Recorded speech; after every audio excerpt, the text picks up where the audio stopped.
Bonjour, c'est Ursule encore. On est le 30 mai 2025. Alors je viens sur la trompette aujourd'hui encore.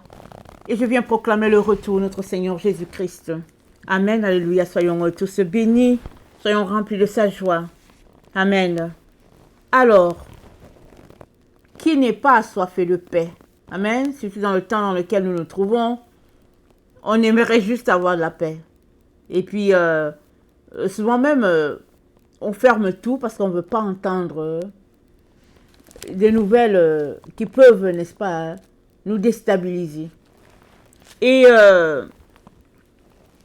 ce qui est paradoxal, n'est-ce pas, c'est le fait que Dieu lui-même nous dit que la paix se trouve dans le désert. C'est ça le paradoxe. Parce que le désert, c'est un lieu très aride. C'est pas un lieu de sécurité. Quand tu te retrouves dans le désert, tu te demandes bien combien de temps il te reste à vivre.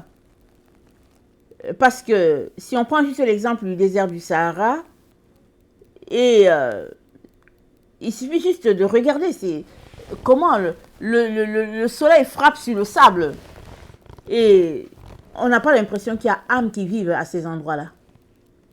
Et pourtant, Dieu dit, dans Ésaïe 32, le verset 16, il dit, alors, la droiture habitera dans le désert, et la justice aura sa demeure dans le verger. L'œuvre de la justice sera la paix, et le fruit de la justice le repos, et la sécurité pour toujours. Amen. L'œuvre de la justice sera la paix. Et la justice, c'est quoi? C'est ce qu'on vient de lire au verset 16. La justice, c'est la droiture. C'est la recherche, n'est-ce pas, de la droiture, de la vérité, de ce qui est. Et Dieu dit que ça se trouve dans le désert.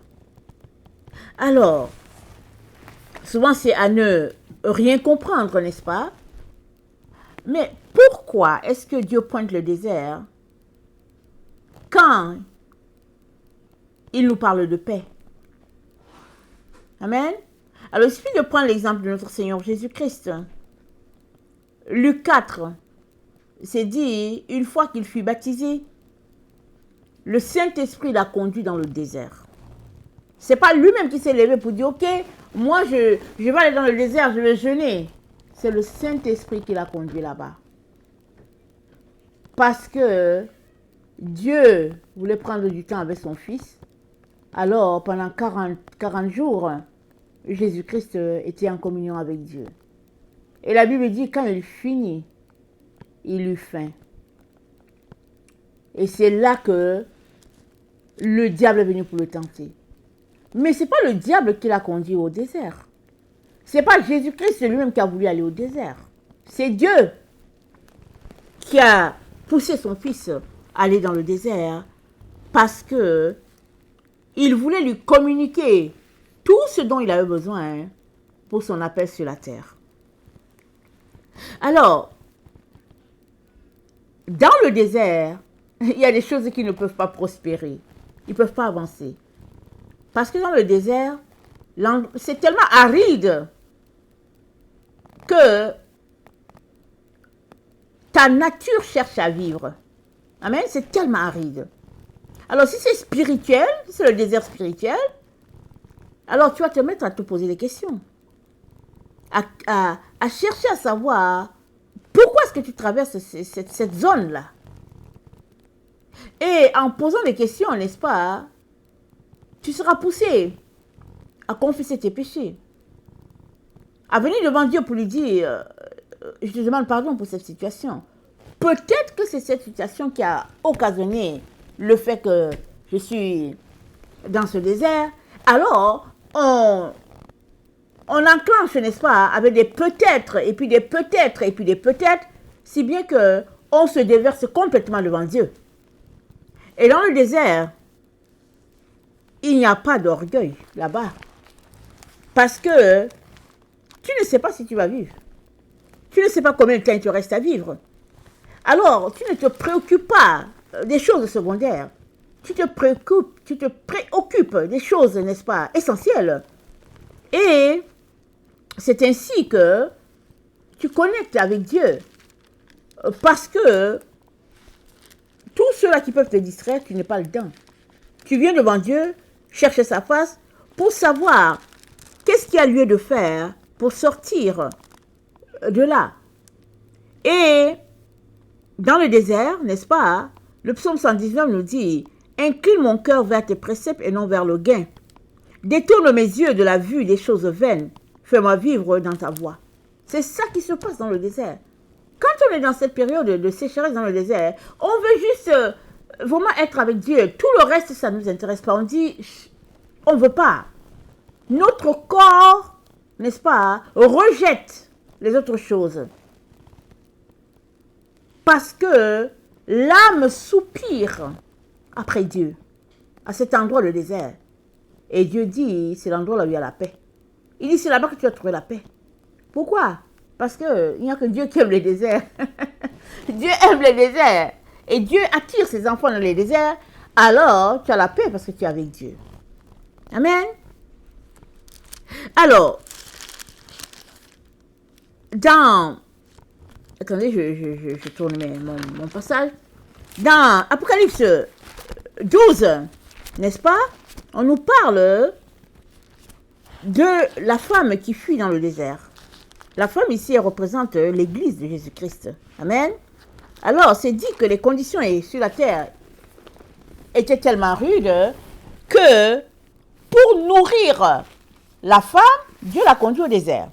On lit Apocalypse 12, le verset 6. Et la femme s'enfuit dans le désert où elle avait un lieu préparé par Dieu afin qu'elle y fût nourrie 1260 jours. Le désert.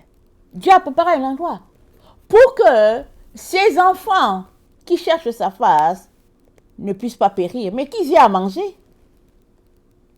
Et pendant qu'ils sont là, en train de tenir avec ce que Dieu leur donne de physique, il les nourrit spirituellement. Il les visite. Il les remplit de son Esprit Saint, afin qu'ils puissent encore produire et devenir des arbres verdoyants. L'autre partie se trouve au verset 13. Quand le dragon vit qu'il avait été précipité sur la terre, il poursuivit la femme qui avait enfanté l'enfant, mâle, et les deux ailes du grand aigle furent données à la femme, afin qu'elle s'envolât au désert, vers son lieu où elle est nourrie un temps, des temps et la moitié d'un temps, loin de la face du serpent. Ça ne veut pas dire que le diable ne serait pas à l'endroit du désert. Ça veut dire que pendant que l'épouse de Jésus-Christ, son Église, est concentrée à étudier les Écritures, à chercher la face de Dieu, à prier, à intercéder, pendant qu'elle est concentrée à ça, le diable ne peut pas s'approcher. Ça dit, c'est une période, n'est-ce pas, où l'Église est carrément tournée vers Dieu à la recherche de sa volonté, demandant son secours, criant à lui, si bien que la présence de l'ennemi est juste secondaire. Quand bien même on sait que l'ennemi rôde, et puis il rôde, cherchant qui dévorer, la personne qui est constamment dans la présence de Dieu se retrouve à l'abri du Très-Haut, comme dit le psaume 91. Une telle personne est sous l'abri du Très-Haut. Alors, qu'est-ce qui peut t'arriver si tu es sous l'abri du Très-Haut? Amen. Alors, le désert, c'est ce moment-là que Dieu permet de rudesse, de difficulté dans ta vie, mais c'est aussi des moments où il déploie ses ailes pour une protection extrême vis-à-vis de son enfant. Amen. Alors, dans le psaume 107,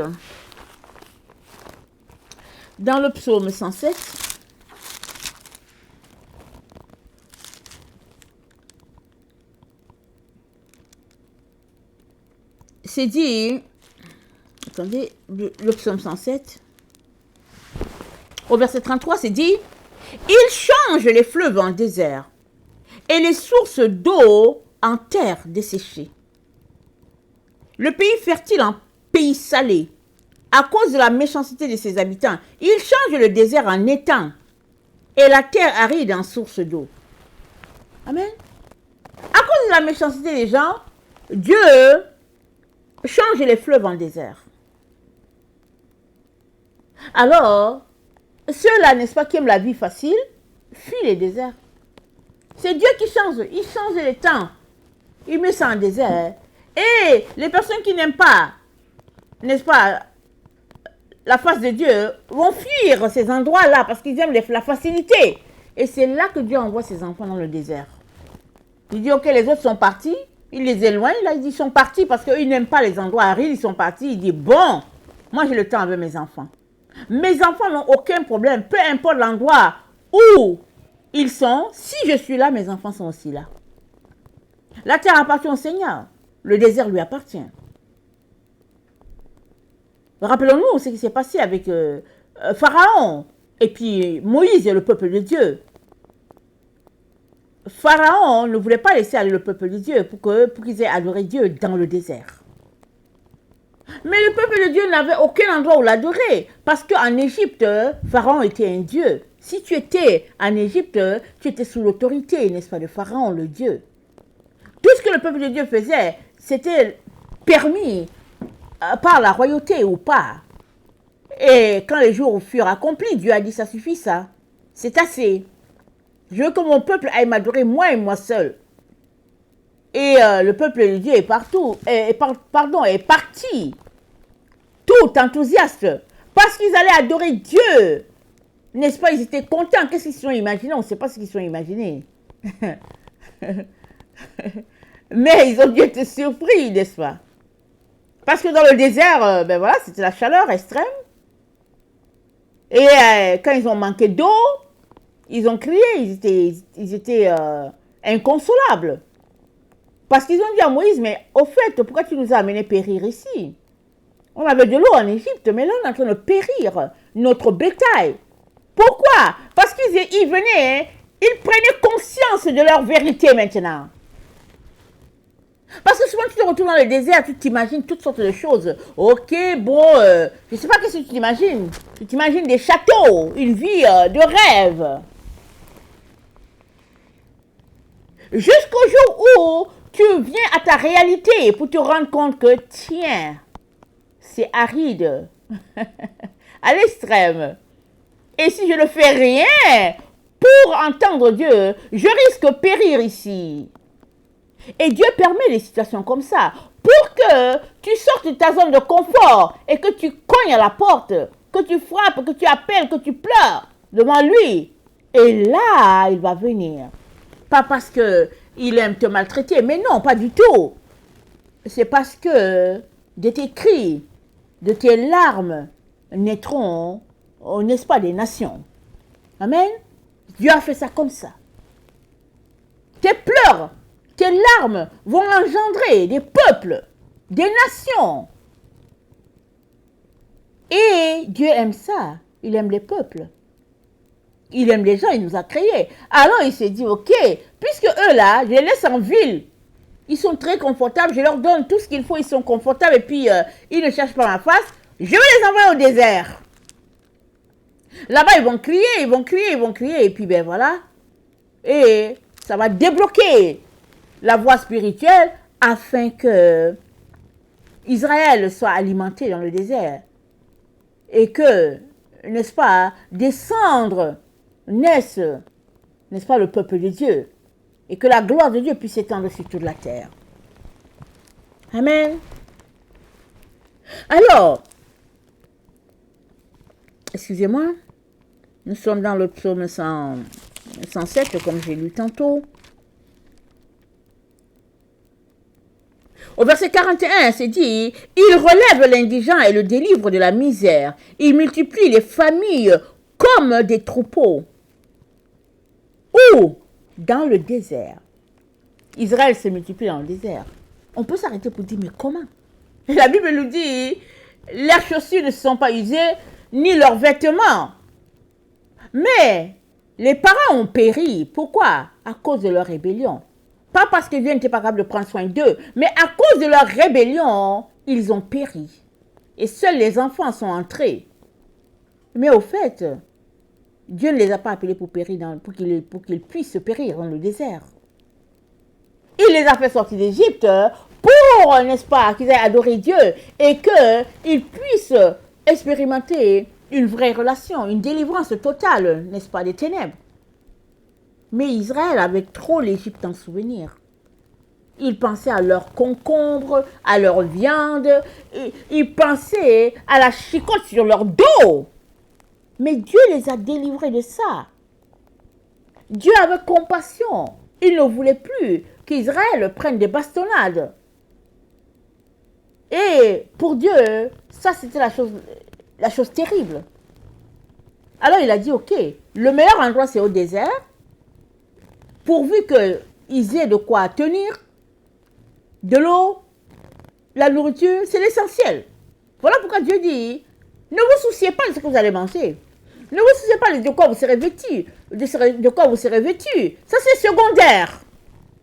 Ce qui est prioritaire, c'est ta relation avec Dieu. Donc voilà la manière de penser de Dieu. Si bien que, si tu dis que ta place est de dormir sur l'arbre, vas-y, tu es là-bas avec lui. Mais, très souvent, qu'est-ce qui se passe? On va dire, non, je ne veux pas cet endroit, c'est pas agréable, je veux mon confort, je veux ceci, je veux cela, et puis bon, voilà. Et on se fait des idées. Mais Dieu te dit, tout est à toi. Tout est à toi. Il suffit, n'est-ce pas, que tu attendes le timing de Dieu et que tu marches, n'est-ce pas, dans son plan pour toi et pour toute l'humanité, et tout le reste sera donné. Voilà pourquoi il dit, cherchez premièrement le royaume de Dieu et sa justice, et toutes les autres choses vous seront données. Mais très peu sont les enfants de Dieu qui aiment le désert. Très peu. Et quand ils sont au désert, ils font tout pour sortir de là. Que dirais-tu aujourd'hui de rester dans ton désert jusqu'à ce que Dieu lui-même t'en fasse sortir? Ne cherche pas à sortir de là par toi-même. Dieu t'a envoyé au désert, ok, reste-y. Le jour qu'il va décider, il va te faire sortir. On a l'exemple de Joseph. Joseph a été vendu par ses frères. Il est allé au pays de Potiphar. Il a été apprécié par Potiphar. La femme de Potiphar a fait qu'il s'est retrouvé en prison. Et en prison, il était le chef, n'est-ce pas, des prisonniers. Mais est-ce que vous pensez que Joseph ne pouvait pas parler à ses leaders pour dire, voici mon père habite à tel endroit, et puis ma mère et tout ça, mes frères, voilà ce qui se passe. Vous pensez que Joseph ne pouvait pas? Il pouvait. Dieu, n'est-ce pas, lui a certainement dit, ne dis rien. Ne dis rien. Quand je vais finir avec toi, je vais te faire sortir. C'est Dieu qui décide. C'est Dieu qui a envoyé Joseph à cet endroit. Parce qu'il avait préparé la venue de Jacob sur le sol d'Égypte. Et il avait préparé aussi la délivrance de Judas. Dieu avait tout ça en tête. Il ne pouvait pas comprendre les Israélites. Jacob et ses enfants ne pouvaient pas comprendre le plan de Dieu. La preuve est qu'il y avait des intrigues dans cette famille, c'était terrible. Terrible. Dieu a dit, ok, c'est mieux qu'on laisse ça comme ça. Et plus tard, ils vont comprendre. Et c'est souvent comme ça que Dieu fait avec chacun d'entre nous. Il nous envoie dans le désert. Il ne peut pas nous parler pourquoi on est là. Parce qu'on n'est pas dans la mentalité de comprendre, de saisir. On est trop préoccupé par notre présence dans le désert, si bien que la joie qui se tire dans le désert, on passe à côté. Et cette joie dans le désert, c'est le fait d'être en relation, en communion avec Dieu à tout moment. Parce qu'il n'y a personne pour venir vous déranger. C'est le désert. Il n'y a personne qui veut être là-bas. Il n'y a que Dieu qui aime être là-bas avec toi. Et puis toi, tu ne veux tellement pas être là que tu vas venir toujours devant lui pour dire, papa, quand est-ce que je sors de cette situation? Mais tu vas venir devant lui. Mais papa, quand est-ce que je sors de cette situation? Je veux sortir de là. Et lui, il est content que tu viennes parce que c'est tout ce qu'il a pour que tu viennes. Puisque tu veux savoir quand est-ce que tu vas sortir, tu vas venir devant Dieu, non? Il va t'écouter. Il sera content de t'avoir avec lui. Et puis vous allez causer. Vous allez causer. Et pendant que tu es avec lui, tu vas oublier que tu es dans le désert. Mais quand tu vas finir la conversation avec lui et que tu vas quitter à cet endroit, tu vas dire, mais tiens, au fait, mais est-ce qu'il m'a dit que j'allais sortir bientôt du désert? Amen. C'est comme ça que Dieu fait. Tu vas dire, ok, mais il ne m'a pas dit quand est-ce que ça va finir cette situation. Tu dis, ok, je retourne encore le voir. Tu retournes voir Dieu. Et puis il est content de t'avoir. Et puis vous restez, vous causez. Et après tu te lèves encore, tu pars. Et tu te rends compte que tiens, mais je ne sais pas quand est-ce que je vais sortir de cette situation. Jusqu'à ce que le moment venu, Dieu te dise, écoute, prends tes affaires. Tu vas partir, tu sors du désert aujourd'hui. Mais tu es étonné. Mais pourquoi tu ne m'as pas dit ça avant, père? Il va te dire, si je t'avais dit ça, tu serais trop excité. Tu n'allais plus venir me voir. Tu n'allais plus venir me voir. Alors, je ne te disais rien. Je voulais juste que tu viennes. Dieu, il aime être avec nous. Mais nous, on ne le réalise pas. Il aime. Ça, c'est le moment le plus intéressant de Dieu. Il aime être avec nous. Il aime qu'on vienne s'asseoir et puis on parle avec lui et puis il est content. Et pendant qu'il est content, hein, il nous transmet des grâces sans qu'on s'en rende compte même. Sans qu'on s'en rende compte. C'est ça qu'est notre Dieu. Et il aimerait, n'est-ce pas, que chacun de ses enfants soupire au désert. Parce qu'il y a beaucoup de choses qui se passent dans le désert. Il y a des grands miracles qui se passent dans le désert. Amen. Alors, dans le psaume 71, au verset 3, il est dit la même chose qu'il est dit dans le psaume 32. Au verset 71, au psaume 71, le verset 3, il est dit ceci. Il est dit, attendez, c'est le psaume 71, le verset 3, c'est dit, « Sois pour moi un rocher qui me serve d'asile, où je puisse toujours me retirer. Tu as résolu de me sauver, car tu es mon rocher et ma forteresse. Sois pour moi un rocher qui me serve d'asile. » Amen. Le psaume 32, le verset 7 dit la même chose.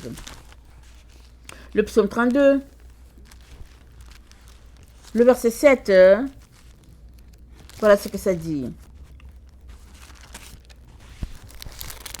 Psaume 32, le verset 7, ça dit, « Tu es un asile pour moi, tu me garantis de la détresse, tu m'entoures des champs de délivrance. » Dieu est un asile. Amen. L'asile, c'est souvent un lieu de prison. Mais Dieu est un asile pour nous. Il est une forteresse. Quand on est dans sa présence, il n'y a personne qui peut venir là-bas. Ça dit, rien n'a d'importance si ce n'est Dieu, si ce n'est sa gloire, si ce n'est sa présence. Ça, c'est la chose que nous avons, que personne ne peut nous donner. Et puis, personne d'autre ne peut avoir la présence de Dieu s'il n'est pas allé chez Dieu. Alors, s'il y en a qui ont la présence de Dieu comme tu as, c'est parce que vous êtes frères et sœurs. Et ça, c'est le cadeau que Dieu a pour ses enfants. Amen. Voilà pourquoi la paix se trouve dans le désert.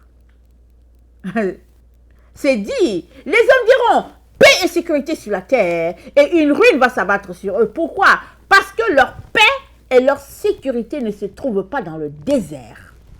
Leur paix et leur sécurité se trouvent en ville, dans le train-train de la ville, dans les courses, dans les magasins de grande surface, dans les jeux vidéo, dans la ronde, l'amusement, n'est-ce pas? Aller dans les parcs, s'amuser, puis se réjouir, se délecter, n'est-ce pas? De tout ce que les gens de ce monde appellent Eldorado. Alors, pour eux, c'est ça la paix. Le fait, n'est-ce pas, de se réjouir de ces choses-là, c'est ça, ça leur donne la paix, la sécurité.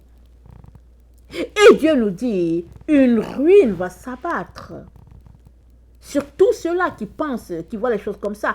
Parce que justement, la sécurité et la paix, c'est pas dans l'abondance de ce qu'il y a dans ce monde, c'est dans le désert. Amen. C'est dans le fait de se retirer, n'est-ce pas, de toutes ces choses-là et de se retrouver dans la quiétude avec son Père, tout tranquille. Écouter sa voix, entendre ce qu'il a à dire, et puis se mettre à prier pour soi-même et puis intercéder pour les uns et les autres. Voilà le désert que Dieu a pour chacun d'entre nous. Ne crains pas d'être au désert, parce que c'est le lieu que Dieu est. C'est là que Dieu est. Amen, c'est là. C'est dit que quand il a fini, n'est-ce pas, de créer Adam, il l'a placé dans le jardin. Il l'a placé, et puis ça nous dit, il y avait 4 courants d'eau qui passaient là, et puis il y avait un arbre, n'est-ce pas, il y avait un arbre au milieu du jardin, connaissance du bien et du mal, il y avait l'autre arbre, juste un arbre de bien. Tout était là, mais Adam était avec qui? Adam, il a été créé, il était seul. Il était dans le désert. Même s'il était dans un endroit de verdure, de paix et de quiétude, il était dans le désert, il était là seul. Dieu venait le visiter et ils avaient communion ensemble. Alors le désert, n'est-ce pas, c'est un lieu de solitude, n'est-ce pas, mais un lieu aussi de communion profonde avec Dieu. Et c'est ça que nous avons besoin pour pouvoir toucher ce que Dieu a pour nous. Je viens aujourd'hui nous intéresser, vraiment nous encourager à changer notre manière de voir les choses. Et de connecter à la pensée de Dieu. Qui, vraiment, quand il veut prendre du temps avec nous, il nous envoie au désert. Qu'est-ce que Job a connu? C'est le désert. Job était bien, il était dans l'opulence, jusqu'à ce qu'un jour, tout s'abatte sur lui de manière très très négative. Et il s'est retrouvé, il avait tout perdu. C'est ça le désert. Et le voilà. Question sur question. Pour après finir et dire, mon oreille avait entendu parler de toi, mais maintenant mon œil t'a vu. Pour après dire que, Seigneur, je suis un pécheur, éloigne-toi. Éloigne-toi. Parce qu'il venait de goûter à quelque chose de plus grand que ce qu'il connaissait de Dieu. Alors,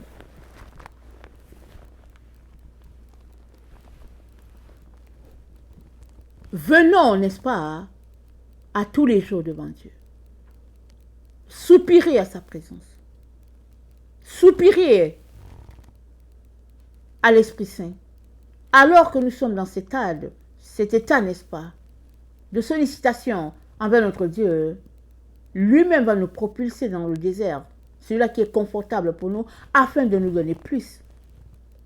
Ne refusons pas. Amen. Ne refusons pas. Laissons-le nous transformer, n'est-ce pas, à sa gloire. Parce que c'est, n'est-ce pas, la main de Dieu qui fait cela. Et c'est la situation pour chacun dans la maison de Dieu. Afin que la gloire de Dieu puisse se répandre sur toute la terre. Amen. Que le Seigneur bénisse sa parole et que sa gloire se répande sur chacun d'entre nous. Amen. Alléluia. Et Amen.